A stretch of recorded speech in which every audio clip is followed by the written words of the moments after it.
What is going on, everyone? Mets Talk with Hayden J here. What is going on, everyone? I hope everyone enjoyed the little new intro.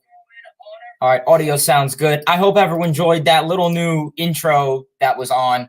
Well, it's really just the sound. The countdown is still the same. I definitely do have to change that. But what is going on, everyone? Mets Talk with Hayden J here. What's going on, everyone? I hope we are all doing extremely well today. I am most certainly doing well today, and that is because the New York Mets have took a 2-game sweep from the hottest team in baseball in the New York Yankees. How about that? How can you not love to see that? That is phenomenal. We got some great stuff to talk about in today's stream.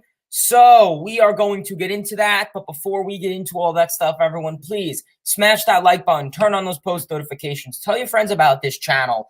And if you have any comments, questions, concerns, it could be about the Mets, it could be about the Orioles. That's right, I am repping my Cal Ripken Jr. Jersey today because the Orioles are a pretty hot baseball team. So they're going to be exciting to watch for a couple years to come.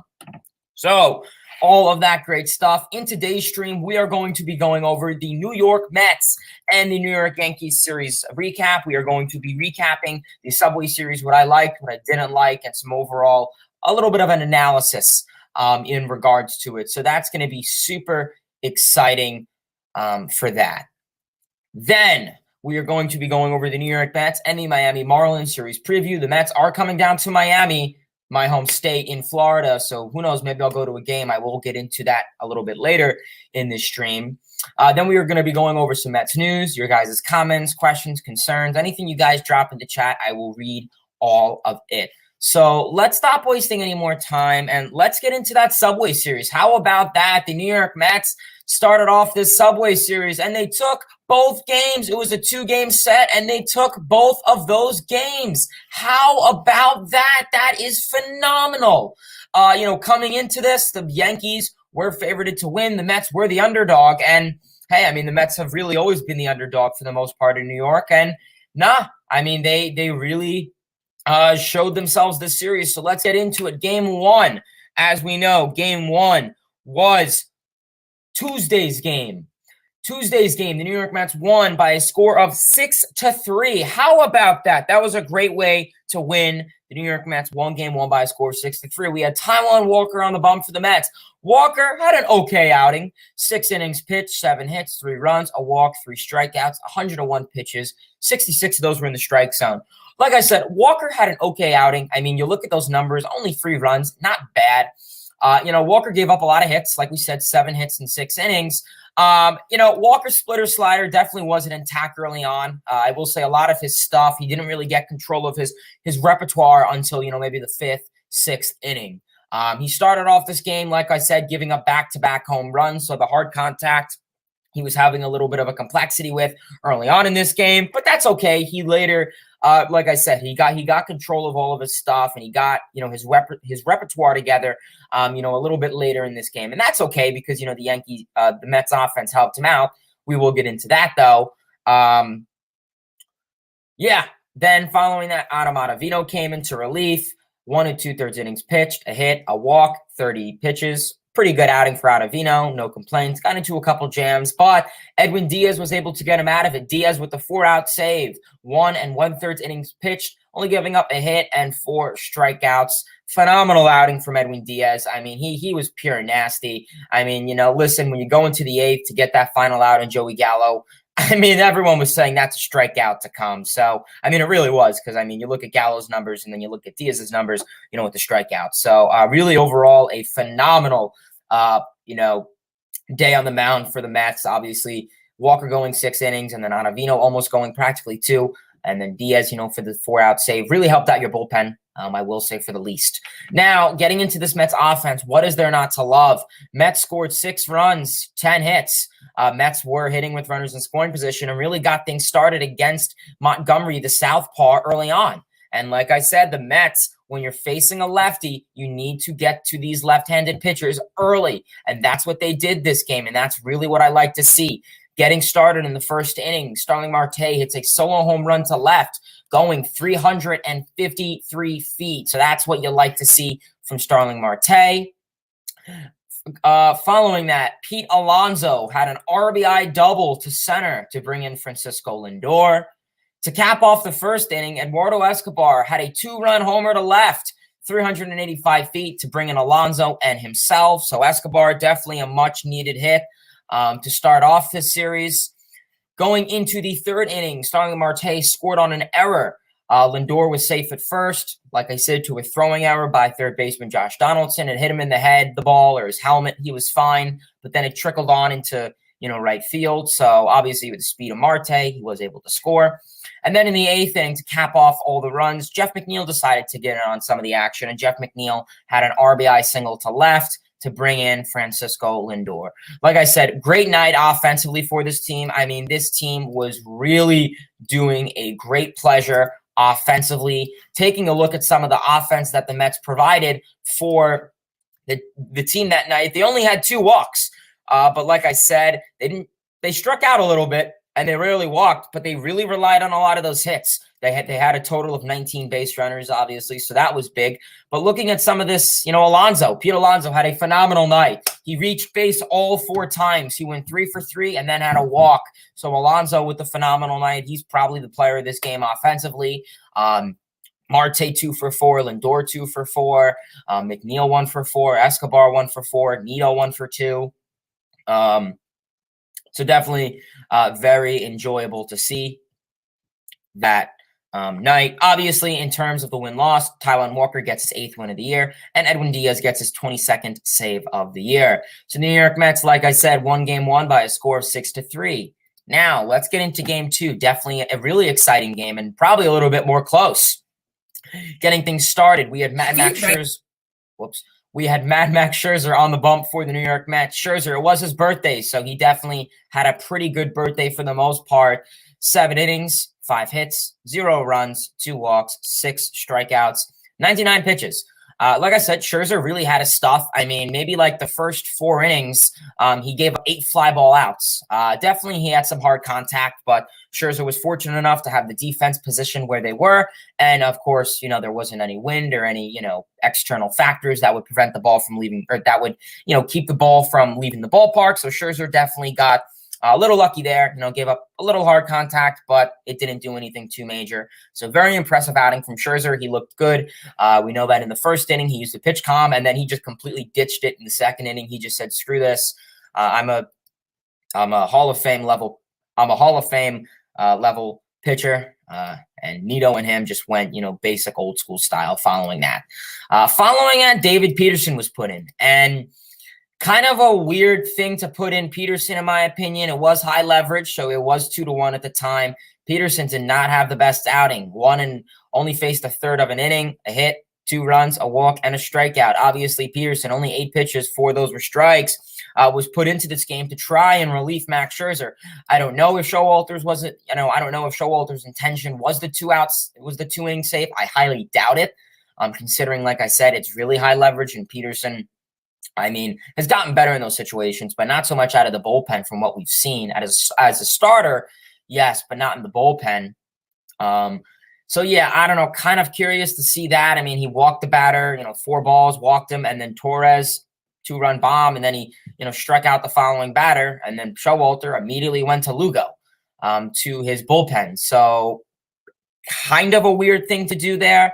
Obviously, Lugo came in 1 2/3 inning, a hit, 3 strikeouts, 24 pitches. Lugo, probably one of his best outings of the year, to say for the least. Very impressive what we saw out of Seth Lugo that outing. But, yeah, kind of an interesting move from Showalter to put in David Peterson. At the end of the day, they still won the game. So, it doesn't really matter. If you lost it, then, yeah, everyone would probably be coming on here, screaming at Showalter and David Peterson. But luckily, that was not the case for the Mets. So, yeah, kind of an interesting night when it comes to that. But let's talk about this offense, because they definitely were firing on all cylinders.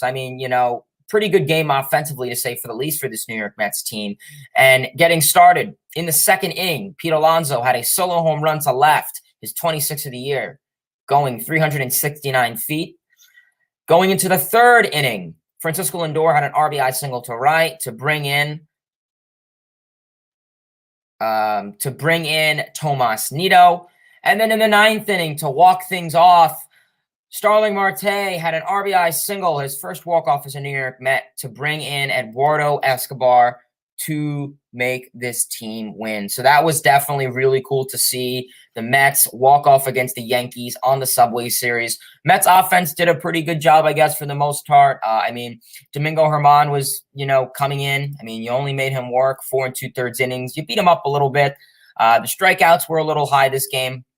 I'm not crazy about it. Like I said, struck out 9 times. But overall, pretty good game offensively. Like I said, 3 runs, 9 hits. The pitching really stepped up and did their job. Great night for Alonso. He went 1 for 3 with the walk. Lindor 1 for 3 with the walk.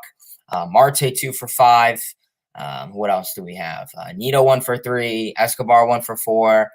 So pretty good night offensively. Obviously, Vogelback went 1 for 2 with 2 walks. So who knows if Vogelback could be a little bit of a table setter guy, which I doubt.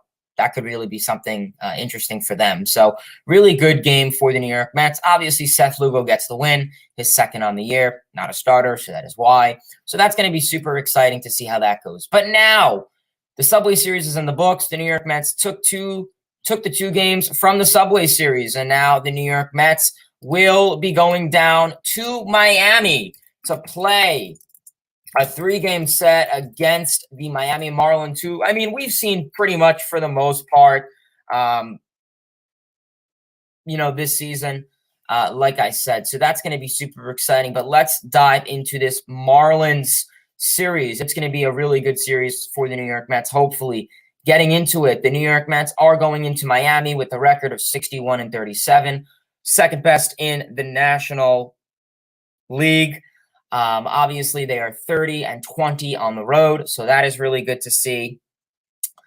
Following that, obviously, the Miami Marlins are 46-52 going into this. So, yeah, not the best record there. The Marlins were, 3-4 games around 500 the last time we saw them, and they've definitely had a little bit of a slump lately. Obviously, they are 22-23 at home, so they don't quite yet have that home field advantage, as you can say. So, yeah, kind of really interesting to see there. So we'll have to see how the Marlins could go here. But getting into the starters, Chris Bassett will be on the bump tomorrow. Tomorrow's game is at 6:40 p.m., and I've expressed it enough. I love these 6:40 p.m. starts. So much easier. 30 minutes really does make a difference. So Chris Bassett will be on the bump for the Mets, 7-7 on the season, 3.72 ERA, a 1.10 WHIP, 109 innings pitched, 115 strikeouts. Bassett's been looking pretty good on the season. Like I said, the long ball has been a little bit of a kind of, not a concern, but it's kind of been a little exasperating. Obviously, 15 home runs given up on the season. You don't really like to see that, but when it comes to that, like I said, if you could just keep the bases loaded, then you can try and get out alive. And like I said, that's really all that matters for the most part. Bassett has a huge arsenal of pitches. If he can mix his pitches up well and really just keep them all intact, he should have a pretty good outing.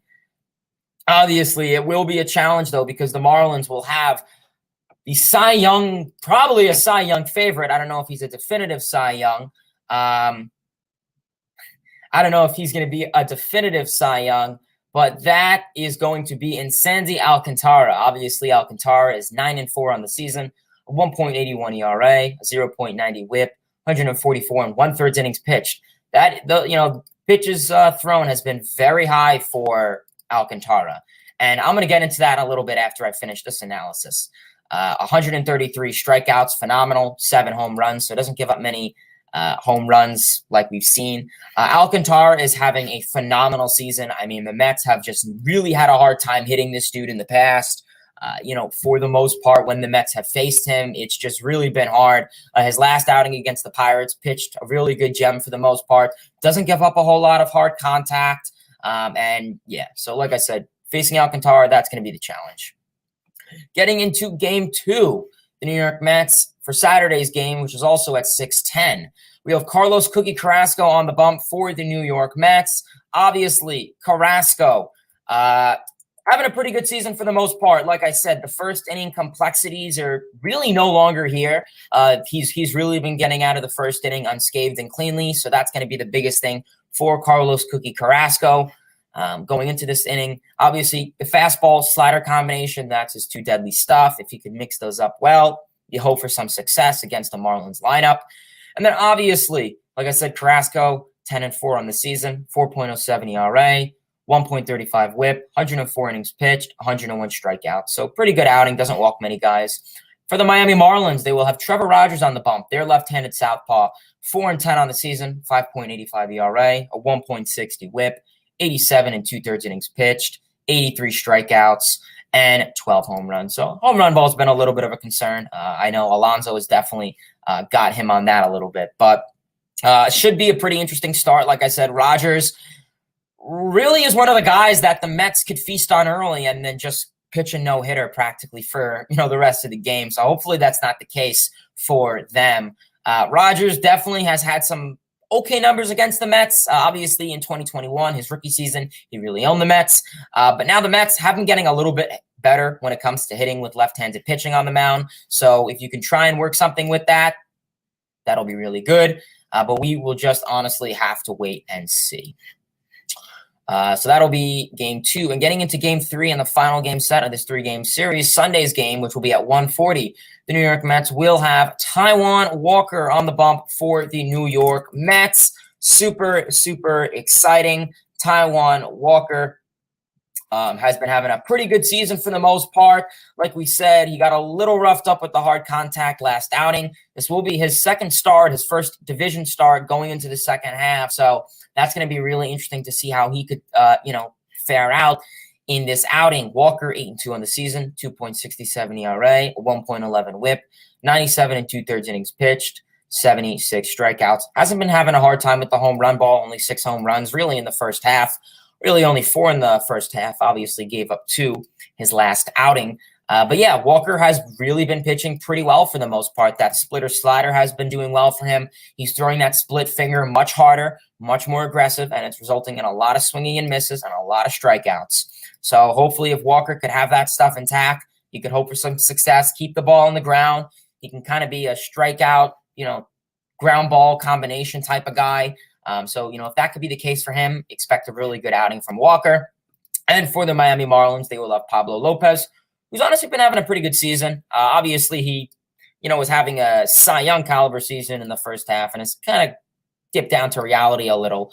Obviously, 7-5 on the season, 3.03 ERA, 1.04 WHIP, 116 innings pitched, 118 strikeouts. So, yeah, I mean, like I said, I don't want to say it came down to reality. Those are still really good numbers for the most part. 35 walks, so walks a little bit extra batters, 13 home runs. Definitely gives us some hard contact every now and then. So with Pablo Lopez, definitely has some nice stuff. So that'll be that series. Obviously, super exciting going into this Miami Marlins series. We know how the Marlins are. They're always a team that, I don't know, can just, on paper, they may not look the best, but in reality, they just seem to I don't know. They just always seem to bite the Mets and just shock them for the least. So we are just going to have to see how that goes for them. It's going to be a really exciting series. Obviously, this is the last series before the trade deadline. So this is going to be some big stuff. Getting into my 3 players of the series, 3 guys that you should keep an eye out for. For starters, I got to go Pete Alonso. This dude has just been raking on all cylinders since he has returned from the All-Star break. His presence just has been phenomenal. Pete Alonso in the last 7 games has 11 hits, 2 homers, 8 ribbies, 3 walks, 2 strikeouts. So he's really being much more of a selective hitter at the plate, not chasing that slider in the dirt. Breaking balls, no longer an issue for him. An average of 358, an OBP of 552, and a slugging of 833. Those are just phenomenal stats. So yeah, Alonso is my first player for this series to keep an eye out for. Second is Francisco Lindor. I get it. Lindor had a pretty good series for the most part against the Yankees, but Lindor has really good numbers at Marlins Park and against the Miami Marlins. Obviously, Francisco Lindor in the last 7 games has 9 hits, 2 RBIs, 2 walks, 9 strikeouts, a stolen base, 321 average, 367 OBP, and a 393 slugging. So, I mean, he's getting some contact, base hits, doubles, but he has really good numbers at Marlins Park or Lone Depot Park and against this Marlins pitching squad. So I expect a good series from Lindor. And my last and final one, I'm going to kind of go on a little bit of a hot take here, but I'm going to go Eduardo Escobar. I think, I get it. He's been kind of really inconsistent a lot this season. He's had kind of, mixed type of, Escobar has kind of really had a whole mixed type of season. He's been really all over the place, but I think for the most part, when it comes to Eduardo Escobar, I think he's going to have a good series. He's been hitting the ball hard. He really has. I really like where he's been from the right side of the plate, and he's been hitting the ball very hard. So, as of right now, you look at that, like I said, hit the ball hard and good things will happen. And that's been the case for Escobar. And we saw how it was in the Subway Series. Yeah, I get it. 11 strikeouts in your last 7 games, 241 OBP. Yes, 2 homers, 6 hits. Okay, that's not hard. Okay, that's fair.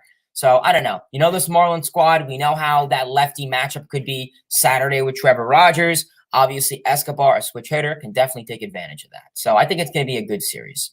So now let's stop wasting any more time and let's dive into your guys' comments, questions, concerns. If you have anything to say in the chat, do not hesitate. Drop it below.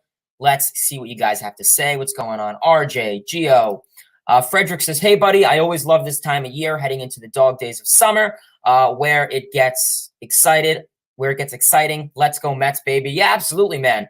This is definitely my favorite time of year, too. Going into, that August, phenomenal second half. I mean, we kind of got some vibes of those in 2019. Yeah, 2019. And hopefully we can see that again this year. If you thought that 2019 was really exciting, that 2019 second half, buckle in for this second half because I think that's really going to be, times 10. So it's really going to be a great second half, hopefully. Trey, what's happening? Gio, glad you made it, buddy. What's going on? Mark's here. What's happening? Alex says, how about that series sweep? Yes, sir. How about it? Cal, Marco, Mothman, what's going on? Mothman says, Yankees gave up nothing, but they were asking the Mets for everything. Such BS. Mothman says, I always feel like teams are trying to take shots at Cohen.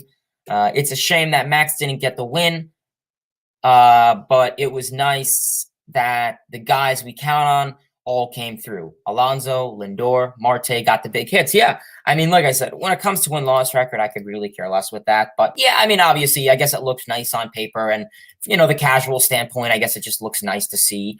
But yeah, luckily, it's like you got the win. I mean, if you lost the game, I think it really would have been frustrating because we saw how Scherzer's first start, really back from the IL, was in Cincinnati. He pitched a gem, 11 strikeouts, I think like 7 innings clean, and they got the loss because they couldn't score a single run for him. So, if it was a situation like that, yes, it would be much more frustrating.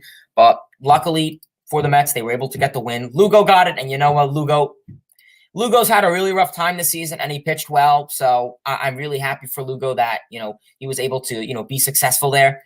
So that was really good to see out of Seth Lugo and obviously this whole series. Really, really exciting Subway Series, though, I will say, for the least. Cal, what's going on? Cal says, hey, Hayden, how are you? Glad to take 2 games from the Yankees. Awesome series. Yeah. I mean, always taking a 2-game series sweep, if you even want to call it a sweep. I don't know. It really is always good to see. It really is. We know how this Mets team was going into the Subway Series. A lot of people were weary, and we know how the Padres series was. Didn't have the best of luck there, but you definitely avenged yourself in this series. So hopefully we can see some good stuff going in to the Marlins. We have a lot of divisional series coming up between the Marlins, the Braves, the Nationals. So, I mean, if you can really try and, get some stuff there, get these wins, you're in for a really exciting ride. So it's going to be really exciting. Kobe says, hey, Hayden, what's up? Another series, another awesome Subway Series sweep. Let's get it. Indeed. Ibindo says, Ty. Yeah, Taiwan Walker's been having a great year. Connor says, this team brings me so much joy. Us Mets fans are truly blessed to have a team like this that we could watch for 3.5 hours almost every night. Also with the best booth in baseball in Gary, Keith, and Ron. Yeah, I mean, right now the Mets have really had a really phenomenal season. It's been quite a ride.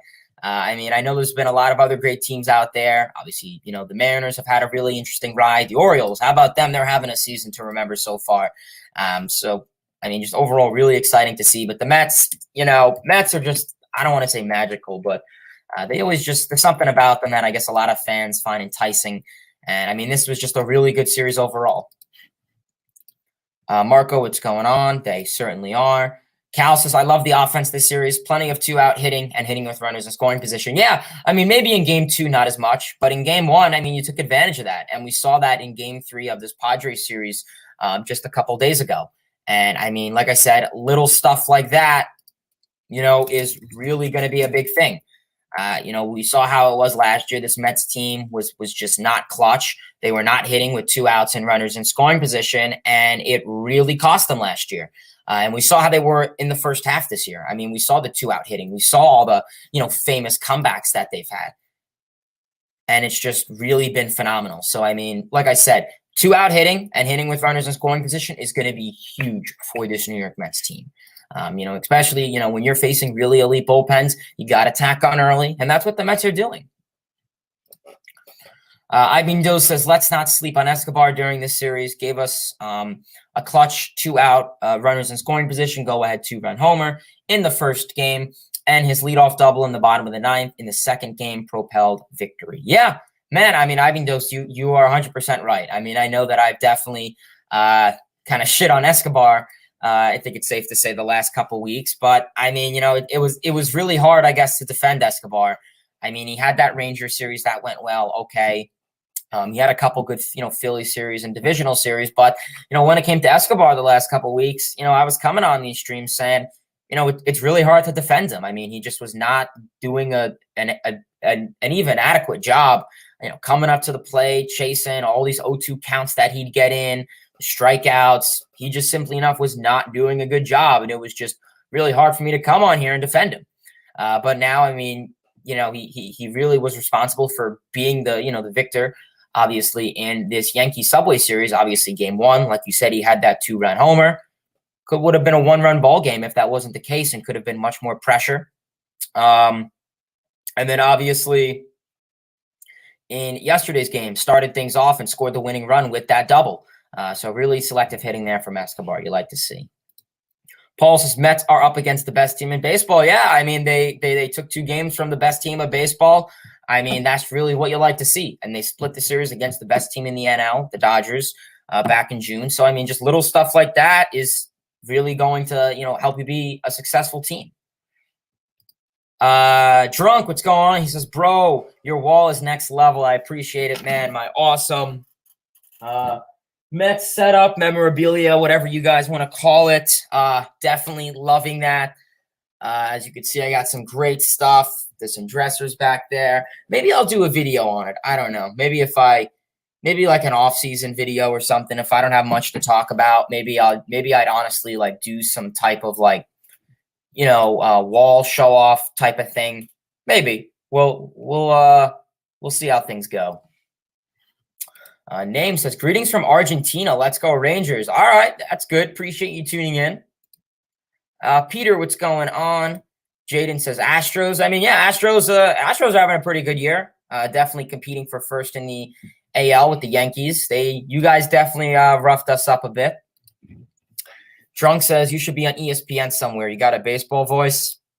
I appreciate it, brother. Trey says 3 reasons this will be a special season for the Mets. 1, the return of Jake, the great Jake, the best pitcher in baseball. 2, the Mets have a leader in the dugout, not some retired manager from Dollar Tree. 3, they have an easier remaining schedule than the Braves. Dodgers can be a number 1 seed. Yeah, I mean, let's see the Mets schedule. I mean, I've taken a lot of looks at it, but I've never really studied it in depth.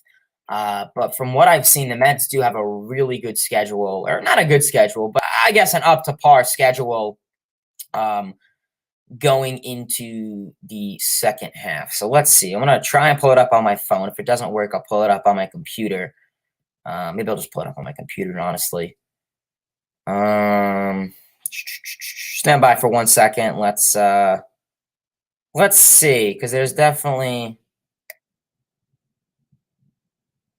I'm just going to put it up on my computer. Forget this. It's not coming up.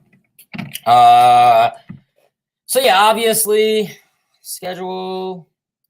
Appreciate you guys for tuning in. I see we got 15 of you guys in the chat.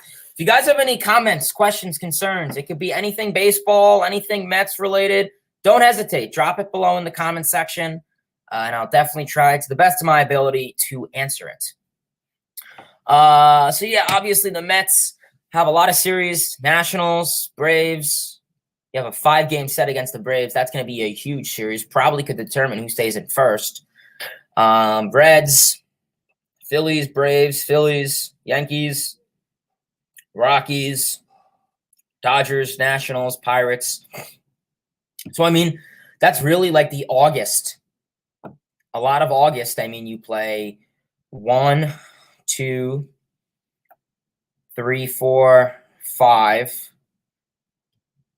Play 5 series against the division rival. Obviously, the Nationals are out of contention. So when you go into that one series, you hope you can try and sweep it. But then you play 5 against the Braves. You play 3 against the Phillies, who are, I mean, really chasing that final wild card spot. You're going to play 4 more against the Braves, 4 more against the Phillies. I mean, those are going to be huge games. Those games are probably going to determine how much of a lead the Mets are going to have in the division, or the Braves, or whoever, honestly. So that's going to be interesting. I mean, like I said, Braves kind of have a similar schedule to us. Like I said, they're also playing, a lot of Phillies and Nationals, a lot of divisional matchups. Dodgers, like I said, completely different division. So I'd imagine that they're going to see a lot of Dodgers may honestly have an easier schedule, considering, one, they're the best team in baseball, or one of them, but you're playing against the Rockies at Coors, little stuff like that. I mean, they do have an interesting schedule. I mean, you play the Diamondbacks. They have a 6-game series against the Diamondbacks. Are you serious? They have a 6-game series against the Diamondbacks in September. That's insane. It's originally at 4, but then you have a doubleheader, so you have 6. That's insane. So, I mean, taking a look, the Dodgers have plenty of games against the Diamondbacks, plenty of games against the Rockies. Yeah, you have some division matchups. Giants have kind of been slumping. They'll see the Pirates a lot. They'll see the Marlins. They'll see the Brewers. We know that they just lost the series to the Nationals. Only took 1 of 3. But, yeah, I mean, Dodgers also kind of have an easy schedule. I mean, like I said, they're fortunate enough to be in a division where the 2 bottom teams are really kind of cruddy, and then you have the Coors Field factor. So, I mean, we'll see. Elliot, what's going on? He says, let's go Blue Jays. Connor says, I don't think Escobar is that bad. He can come in clutch when needed, and good defensively. He's like a bonus man. Listen, not every player can be on fire, but when it's his turn, he delivers. Yeah, I mean, Connor, I see what you're saying. I don't know if I could agree with you on that 100%. I think there's times where, yes, a lot of these guys in this Mets lineup don't perform to the best of their ability, whether that's a Tomas Nido or really anyone from the catching position, or an Eduardo Escobar. I get it. They may really be slumping a lot of the time and not do much in majority of the game. But if they come into, extra innings, they're the one that, gets the winning run or the game hit or the game winning hit. I get it. I don't know. Yeah, like I said, it's kind of hard to make a case for Escobar. I mean, like I said, you can mention that Ranger series and this Yankee series, but I think it's a little hard kind of to defend him a lot. But no, I do agree with you, Connor. Trey says, how do you know if Peterson can be used in late game high leverage situations? Well, you put him out there and see what happens. Buck had to see. I support the move. We'll probably see Peterson out of the 6th or 7th in a less stressful situation, and we'll see. Yeah, I mean, I was kind of surprised to see Peterson, out there. I mean, that pretty much means that DeGrom is back, considering that Peterson is out there. But I was kind of like, okay, unless he was going for the 2-inning save, then maybe you could have tried to work something out there. But I don't know. I never really understood why you put Peterson out there, a dude who's definitely capable of walking. And I mean, I get it. Yeah, the Yankees were striking out like crazy that night, but I don't know. Kind of an interesting move. Football, what's going on? Appreciate you tuning in, man. Peter says, do you think Daniel Vogelback could help this offense out a lot?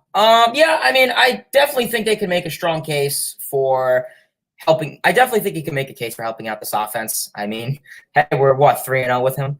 But being realistic, I think with Vogelback, I mean, he's done a pretty good job for the most part with the Mets in the 3-4 games he's been. I get it. You really just brought him in as that power hitter DH. I mean, it's really a move that isn't really going to hurt you regardless, considering that Dom and JD were really doing little to nothing at the DH role. And I mean, Vogelback in 3 games has pretty much done more than what Smith and Davis could do in 3 games. I mean, simply enough, obviously, with this time with the Mets so far, let's pull up his few stats that he has with the Mets. Obviously, with the Mets, in 9 plate appearances, he has 2 hits, 3 walks, which will translate to a 333 average, a 556 OBP, 333 slugging, and an 889 OPS, 164 OPS plus. So, I mean, yeah, take it with a grain of salt. It's literally 9 plate appearances, but he's walking, and he's had 2 base hits that were absolute missiles to the outfield. So, like I said, Vogelback, if he could just provide power, that's really going to be a big thing. Hopefully he could provide it soon. That's what I'm going to say with him is, hopefully he could start and really provide it soon. But with Vogelback, like I said, I don't think he is kind of your guy that you're going to rely on. I don't think he's the power hitter that the Mets were saying that they're going to go after. I think there's other guys, whether that's a Mancini, a Crone, a JD Martinez, whoever. But it's a move right now that's been helping you. It really hasn't been doing any harm. Like I said, you're probably going to get rid of Dom anyways. So Kobe says our bats were on fire and producing when they needed for the most part, hoping they can carry this win streak into the Marlins series. I hope so, man. I really do. Peter says, thoughts on Contreras and Robertson? Yeah, I mean, let's get started with David Robertson, considering that that's probably the shortest analysis. Robertson, I really do like him. I think he could really have a good impact to this Mets team, obviously. Nice reliever. I think he's like 37, 38. So, I mean, he's a little bit up there in age, but, you sign him really to a short-term deal. Obviously, I think he is a free agent at the end of the season. So, like I said, he's a rental for the 2 months. You got him. You need bullpen depth. That setup man role has really been questionable. He's not going to close games considering you have Diaz, unless obviously Diaz goes like back-to-back days and, you don't want to use him that 4th day or for whatever reason. But for the most part, I could see Robertson in a kind of setup man role. I think could really be ideal and probably work out best for the most part for this team. But ground ball pitcher, I mean, his stats are looking really good, has phenomenal stats to say for the least. But really ground ball type of pitcher that could really just be needed. If you have runners on the corners, 1 out, he's coming into relief with someone that struggled. Ground ball, double play, you're out of the inning. So little stuff like that. But David Robertson is 37. I don't know. He's from Alabama. That's interesting. And then, so, I mean, that would be that. In terms of Contreras, I think Contreras is kind of a longer explanation. So the biggest thing with Contreras, I guess, is kind of going to be, obviously, they said that the Mets have had talks and that for Contreras, they wouldn't even have to give up Alvarez and Beatty. They're 1 and 2 prospects. So that's a really big win. Obviously, Contreras coming in would, I mean, like I said, bringing Contreras, like I said, right now, you're really getting little to no production from your catching position offensively. I mean, I get it. Nito, he's called good games. He's been a pretty good framer for the most part. I get it. I understand. McCann, you really haven't barely seen him. That dude's contract has really just been a Jason Bay. I mean, at least he offers the catching position defensively, but that's that. Obviously, Mazik is really not much to talk about. It's really just been McCann and Nito for the most part. Really just Nito for, at least 85% of the season to say. But yeah, I mean, bringing Contreras would really help it out. I mean, obviously, he calls an elite game, gold glove caliber catcher behind the plate, great framer, great defensive metrics. And obviously, offensively, he provides something. I mean, you look at his numbers offensively, and I mean, this is a dude who's capable of getting on base, who's capable of, really doing a mixture of everything. Obviously, I mean, 843 OPS, 135 OPS plus, 373 OBP. I mean, you like to see that. 14 homers definitely provides a little bit of pop and power. And I think he could automatically have a great, time at Citi Field. So, I mean, as of right now, I think it would be really interesting to see. He is a free agent at the end of this year. So I guess it's going to be, are you willing to trade the prospects for a rental? The thing is, are you going to sign him and extend him knowing that you have Alvarez in the farm? Yes, Alvarez doesn't have to be a catcher when he gets called up his first year. He could be a DH to focus on his offense. But with catchers, you don't want to do that because then you take away their catching ability and you don't want him to, forget really what he's learned and what he's capable of behind the plate. So it'd kind of be an awkward situation if you bring in Contreras. Like I said, I mean, I just don't want a repeat of last year where you traded for Baez and Williams. You gave up PCA. You're probably arguably your best outfield product, your number 5th product in their system. And he's with Chicago in their farm. Baez is gone, and you only have Williams. And Pico Armstrong is not worth what Williams is. So I just don't want the Mets to trade away prospects for a rental. Like if it's a Robertson, okay, that's fine because bullpen arms are streaky. That's kind of, you have to play bullpen arms by ear unless you're like a really trusted reliever, which really – right now, there really is no one because, I mean, you see how Hader's been this year. You see how Hendricks has been this year. I mean, you can make a case for Diaz, but look how he was in 2019. So, I mean, could he get started? Hopefully. But, I mean, it would be a really interesting trade. Like I said, right now, I would love for the Mets to have Contreras on this team. I just think in the future, I don't know if it would really be the best move for them. Obviously, well, no, I think, short term, it's a good move, but I kind of worry a little bit long term considering – I would hate what you would give up. I would really hate to see what you would give up.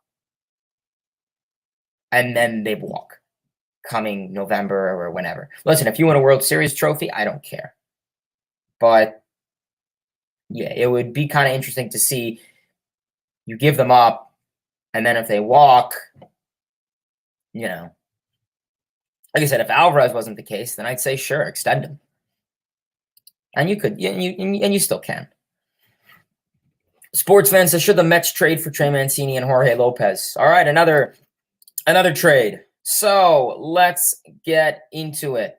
Obviously, Jorge Lopez from the Baltimore Orioles. Let's check out his stats this season. Lopez having a phenomenal season out in Baltimore. Got a little roughed up last night, but that's okay. 171 ERA.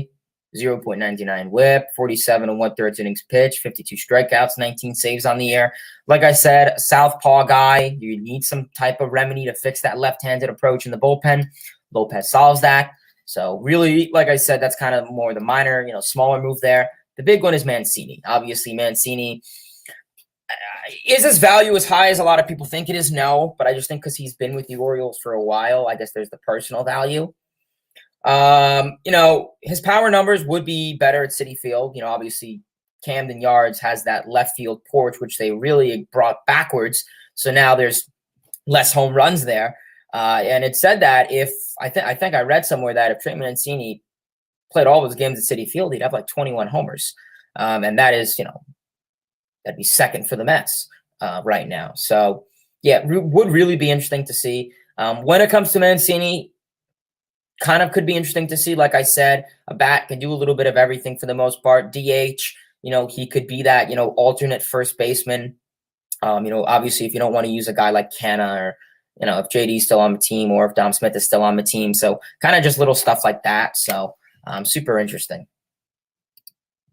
Cal says, what a great series from Pete Alonso. Dude's going to have an insane second half. Yeah, man, I hope so. Alonso, probably his I don't want to say biggest series of the year because he's had a lot. That Phillies won, that Nationals won, Padres won, Dodgers won. But this was definitely a great one for him. He's going to be exciting to watch down the line.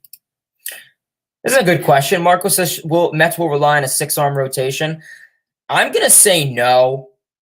Considering the fact I get it. It would probably be a good factor with DeGrom.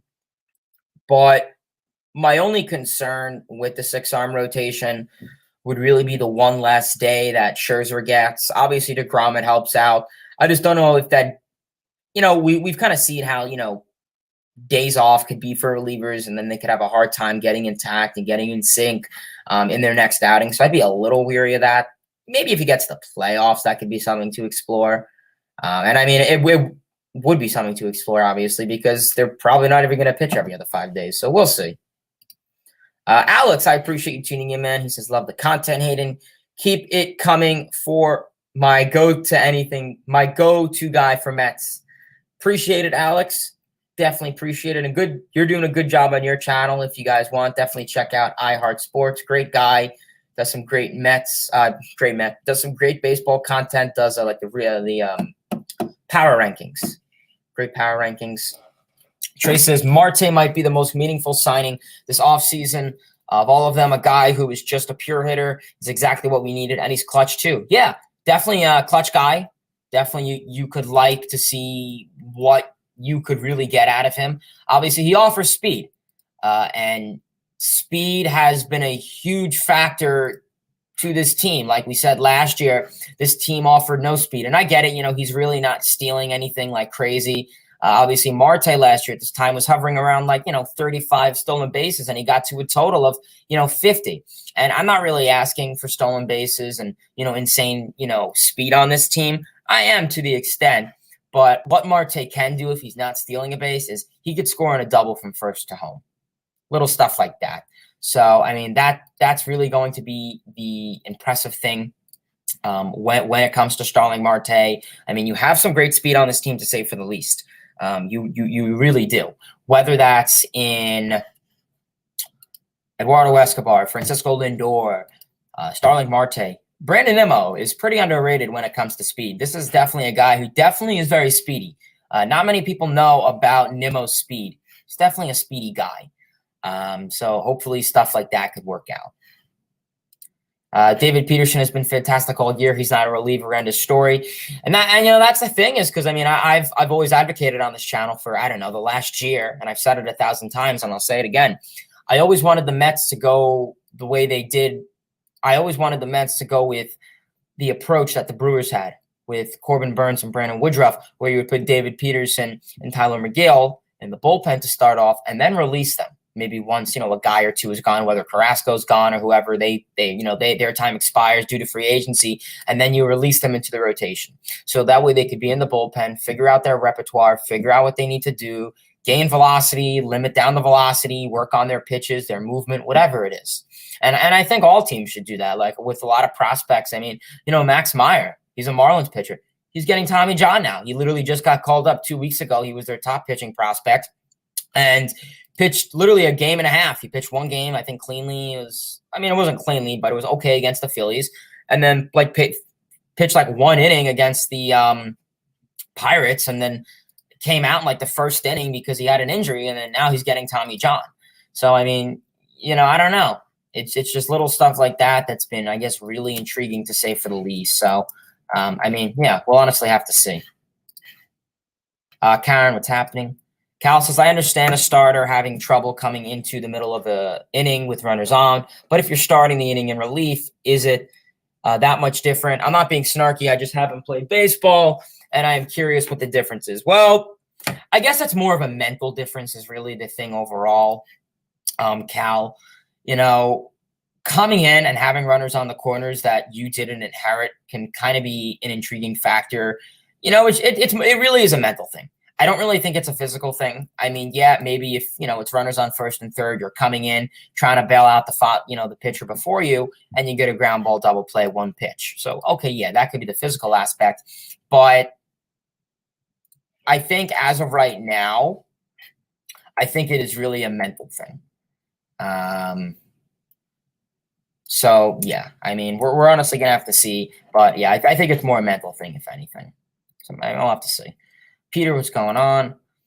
Kobe says Mets pitching held the Yankees to 0 for 15 with runners in scoring position during the 2-game sweep. Yeah, I mean, that was really interesting to see the Mets do that. Like we said, usually it's the other way around, so I like that. Trey says, did the Mets make the right call with Kumar Rocker? Probably not. Of course, Cal, all I speak is facts. Teddy, what's going on, Teddy? Appreciate you tuning in. Teddy says, what about Shohei Otani deal?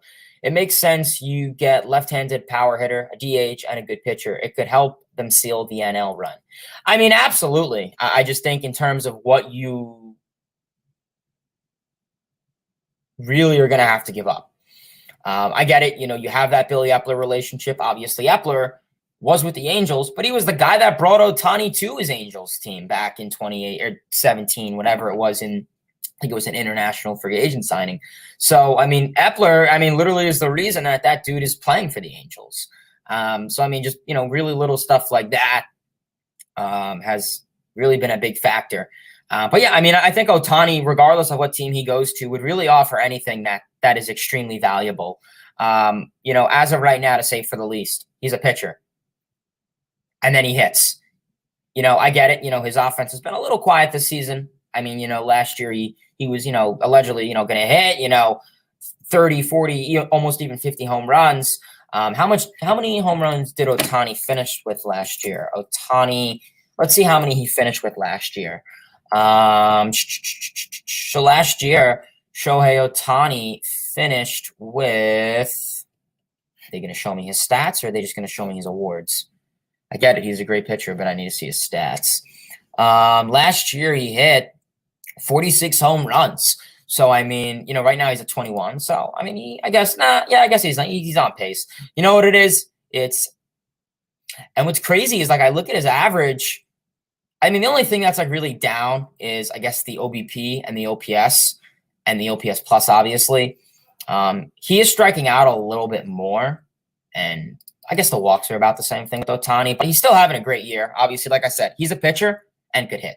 So, I mean, obviously, I don't need to tell any of you guys. The last guy to do that was, I don't know what, Babe Ruth, and really nobody else.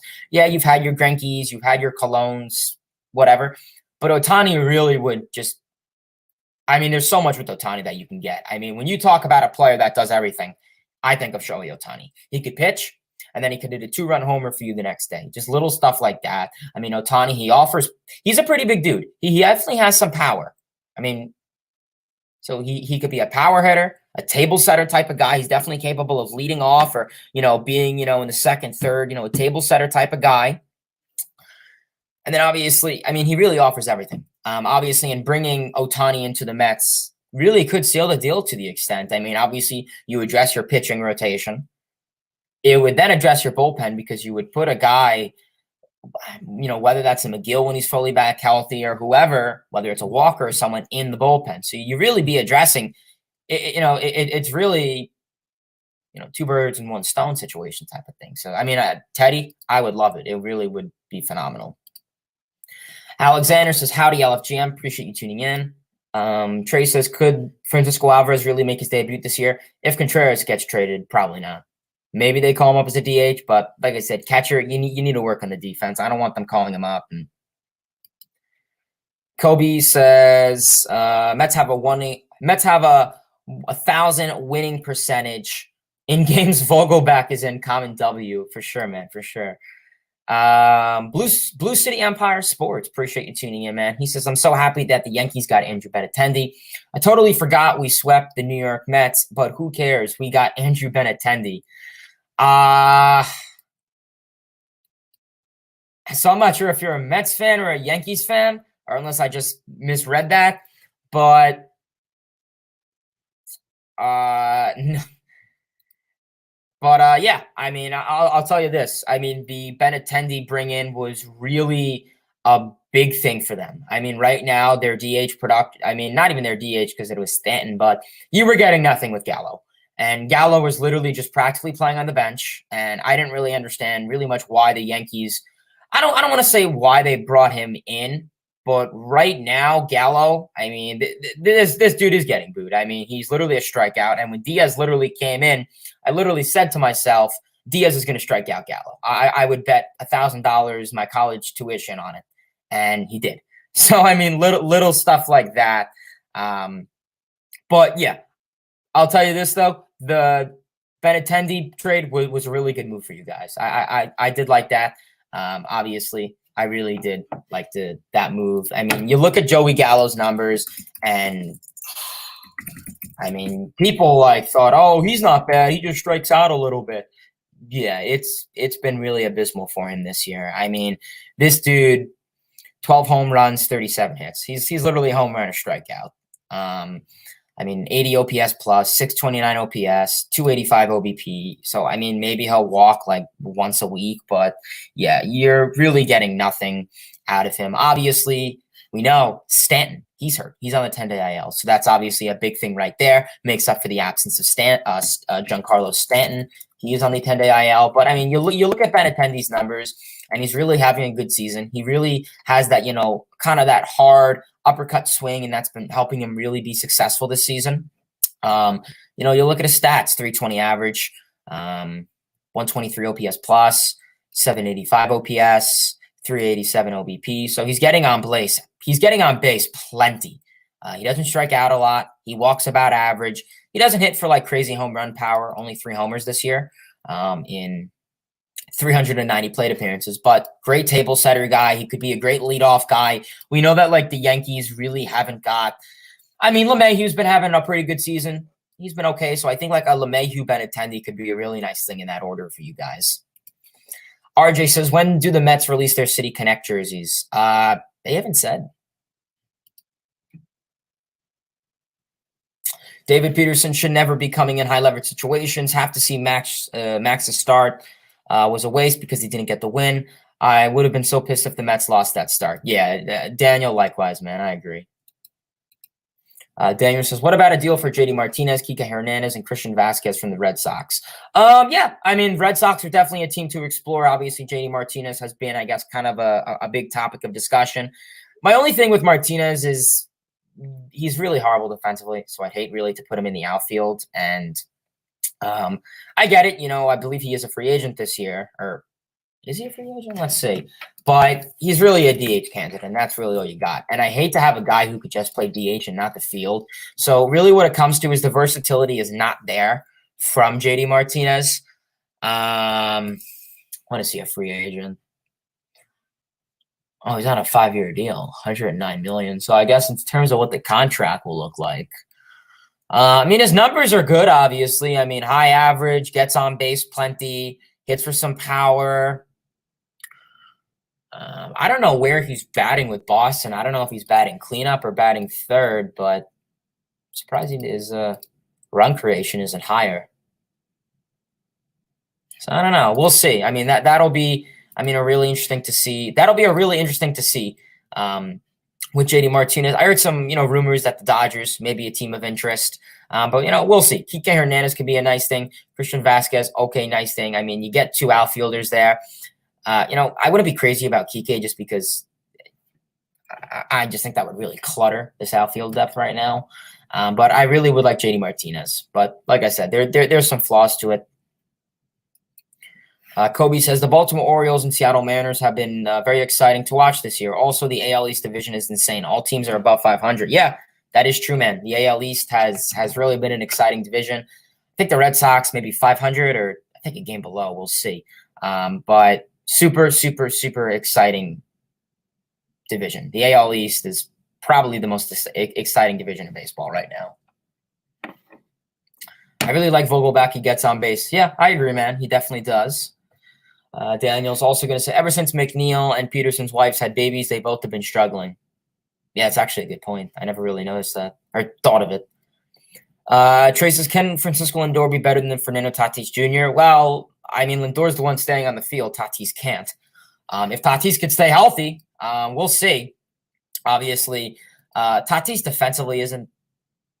He makes good plays. I mean, his arm is a little like kind of has to work on his control and his accuracy. But I mean, if he could stay on the field, we'll see. Mothman says, hearing Mets deal will be done in 24 to 48 hours. Expect something soon.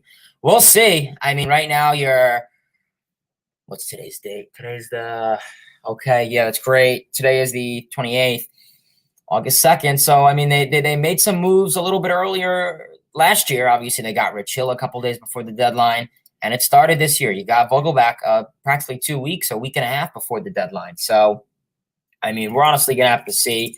I'll check Twitter and see if there's any, like, trade reports or any rumors. Here's a trade idea. Someone posted on Twitter. Mets get Contreras and Robertson. Trade idea. Mets get Contreras, Robertson. Cubs get Vientos, McCann, Peterson, and Plummer. I don't know if that's probably have to give up one more. Rookie of the Year ballots are coming in. Yeah, that's going to be an exciting race. I'm not seeing much about trades right now.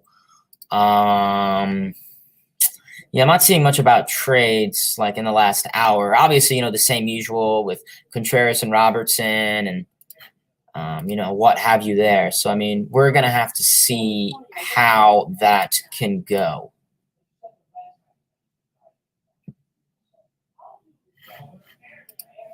Daniel says, I would like to see the Mets go on a 9-game winning streak into the Braves series. Yeah, I mean, if you could sweep the Marlins and really have a good win streak going, that'd be phenomenal, considering right now the Mets do have a 3-game win streak. That would really be good. Obviously, the Mets really need to get on some type of win streak, I think would be nice. Like, I'm not asking for like a 13-game win streak, but, try and get like a 5-6-game win streak.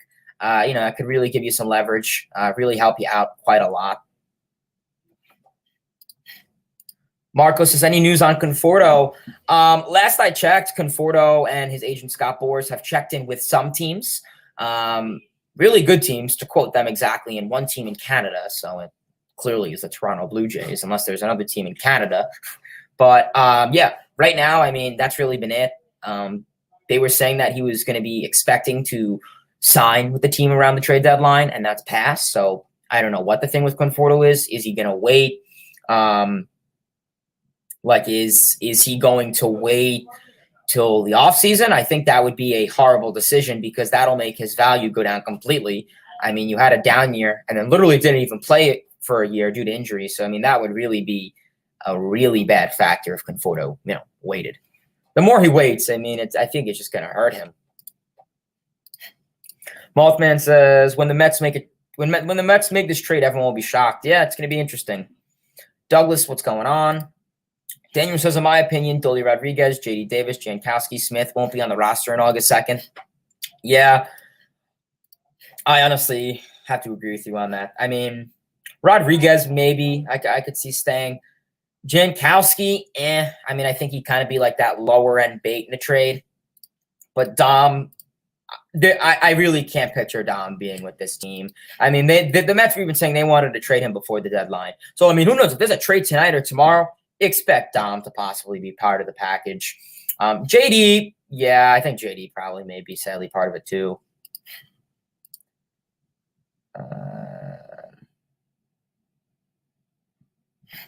Daniel says, good to see Lugo with a strong outing last night. Drew Smith needed it. Drew Smith needs to get his stuff together. Yeah, Daniel, I mean, Lugo really needed that outing. I mean, he's had a couple like really good outings where it's like, oh my God, Lugo's back. And then two games later, he gives up like 5 runs. But yeah, Lugo right now really just needs to, get command of his secondary pitches, and he'll have his stuff together. But that's just really been the hard thing for him. Drew Smith also, had a phenomenal first half and just has really just not been having it. He's been giving up hard contact, barrels, and just has been having a rough go at it lately. So you hope they could really figure it out. LGM, absolutely. Jose, what's going on? Appreciate you tuning in, brother. Jose says, what's up, Hayden? Any news on trades? Well, Obviously, in terms of Mets, there hasn't really been much crazy news. Pretty much about the same for the most part in regards to Trey Mancini, Jorge Lopez, and then obviously Cubs, Wilson Contreras, and Robertson. Otherwise, I mean, Otani news has pretty much, I think, been out of it. I hate to say it. I don't know if the Mets are going to go after Otani. I haven't heard anything since. Last I heard that the Padres were big favorites to go after.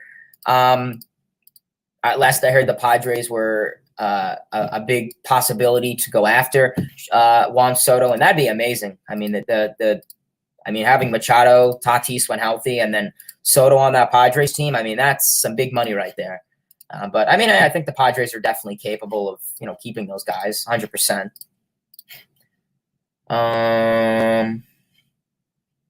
Kind of forgot where I was. Oh, you're a Yankee fan. Okay.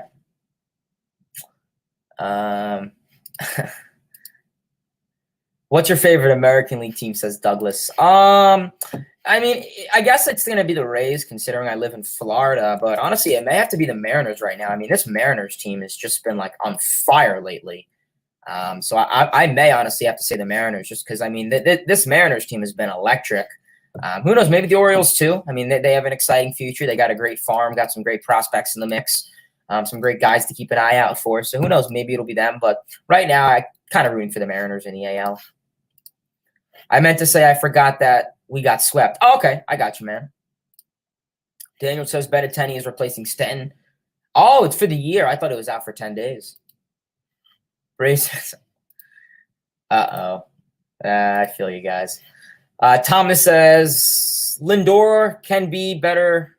Oh, yeah, with the Tatis. Lindor can be better if he plays 140-plus games, hits 30-plus homers, 30-plus doubles, 20-plus steals, offensive slash line of at least 275, 375, 475 while playing Gold Glove defense.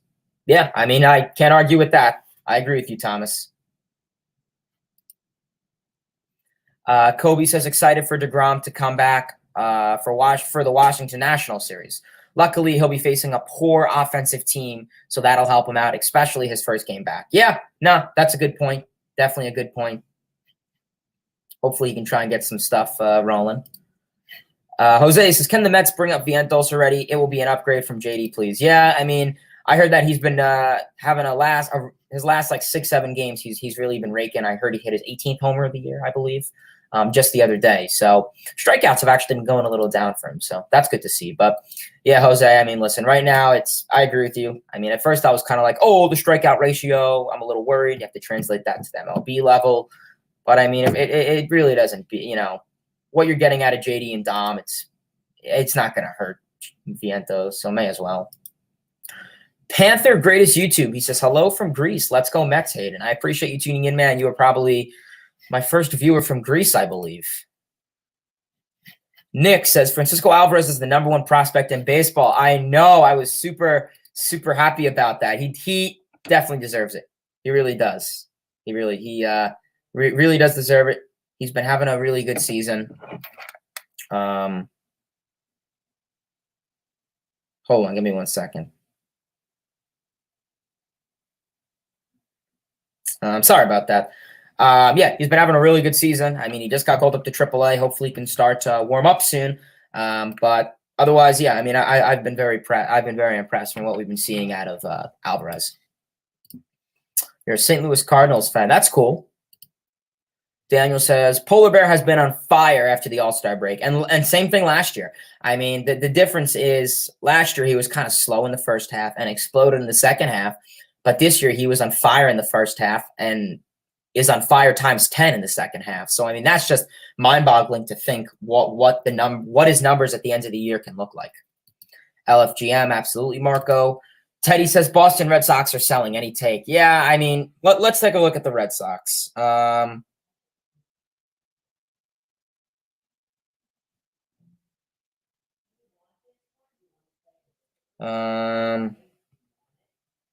Let's see.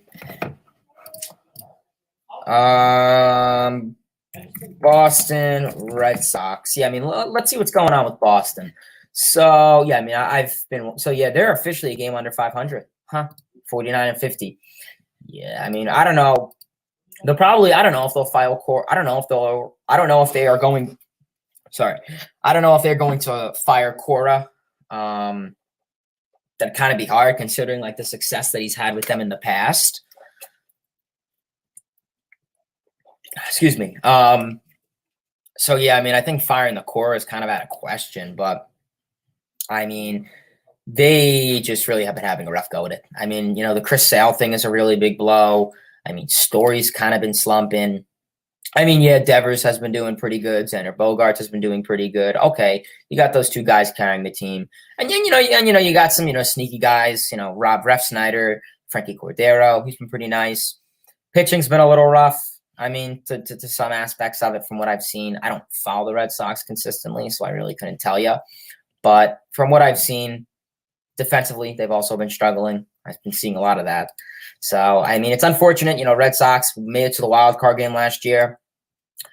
I think they got the talent to still be able to be in some contention for next year. Who knows? I mean, all they really need is, a 10-game win streak or something like that, and they're back in it. But yeah, I mean, luckily they got the talent, the farm, and the guys to be able to contend next year. Or even this year, we'll see. Mets need 2 bullpen arms. Yeah, I'd agree. A nice lefty and a righty. Chafin or Mantiply and Robertson would be perfect for the bullpen. So kind of Daniel is saying to Mothman's comment, those are 3 guys you could explore in. We could offer a better deal for Soto. Yeah, I mean, the thing is, I mean, how much are you going to give? I mean, right now, I think there were some hypotheticals thrown out, which included, like 5-6 people. So, I mean, we'll have to see. But I don't know if the Nationals are just willing to trade. I don't know if they just don't want to trade to a division rival. I mean, we've seen like the Marlins did it. I mean, to Duvall for the Braves, but that's a completely different team. So who knows? Maybe Marlins. They could be a team to go after. They got some, good bullpen arms. Tanner Scott, Zach Pop. So we'll see. Panther greatest YouTuber says my favorite American League team is the Blue Jays. All right, yeah, they're a pretty good team. I have a soft spot for them. Cal says W Series sweep. Scherzer the magnificent. Lugo was lights out and a true key in the end, and the 2 big hits in the 9th to get it done.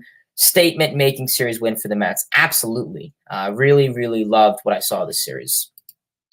Daniel says, Hayden, who would you like the Mets to acquire before or at the deadline, and how many trades do you think the Mets will make? Well, I think right now you're probably going to see – if it was me, I mean, I would honestly like the Mets to go after – I mean, obviously bullpen arms. I would love the Mets to go after a Robertson.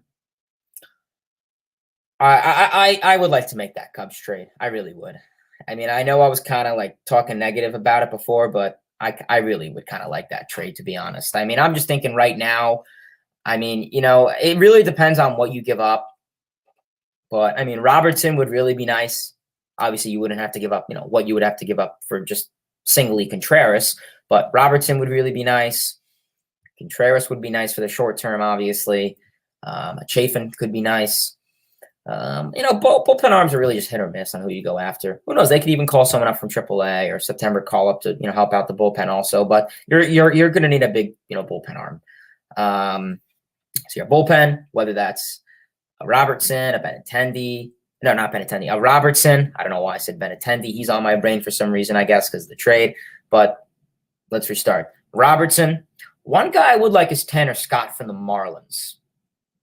He could be a guy to explore. He's been a little underrated this season. So maybe those 2 guys for the bullpen. Maybe a bat of Josh Bell could be nice. DH, every now and then, split some time at first if needed.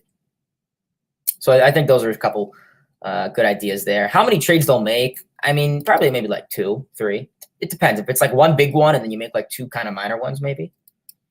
Who do you think will win the AL Central? Let's get their standings. MLB standings.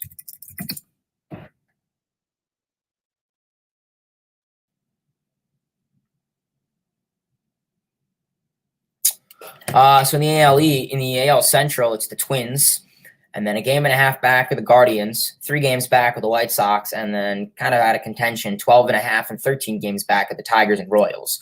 So as of right now, it's looking like it's the Twins division. Keep in mind, Twins are going into play. Who are the Twins going to play this weekend? Padres got some interleague action, and then the Twins have some some rival series with the Tigers, the Royals. So those are going to be big series for them. So I don't know. As of right now, I can honestly see the Twins. I know they had a down year last year. Obviously, they really did not have it last year, where they were in last place, 73-89, winning percentage of 451. I mean, if Buxton's healthy, and I mean, the players they've had, I think bringing in Correa was a really good move for them. But simply enough, Gio Urshela has been nice for them. Luis Arias has been really underrated for them, kind of a good breakout star. Kyle Garlick has been pretty underrated for them. So they got some underrated guys, Alex Kirilloff. So they have some really underrated guys. I mean, but simply enough, the pitching increase has really been good. I mean, they went out this offseason. They got Sonny Gray. He's been nice for them. Joe Ryan, prospect, could be a Rookie of the Year candidate. He's been really good for them. But the nice offense, from Correa, from Buxton, from Sanchez, from Urshela, from Arias, from Kepler, has really been big for them. So I'm going to have to go the Twins, I think. You got the Guardians. Yeah, Guardians too. I think the Guardians could be a wild card team, for the division, if not. So we are probably going to call it a stream here. If anyone else has any more comments, questions, concerns, do not hesitate. Drop it below.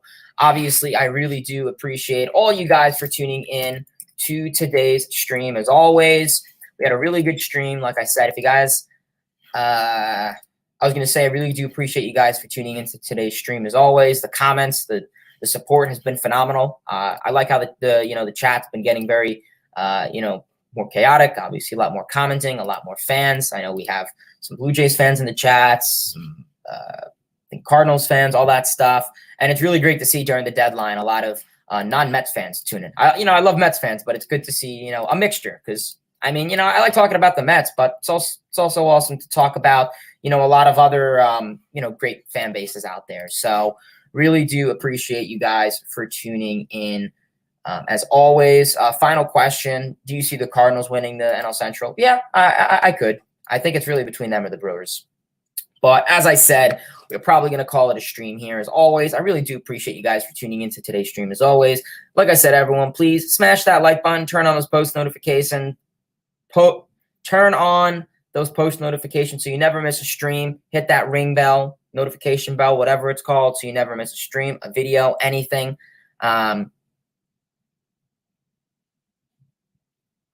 of that great stuff.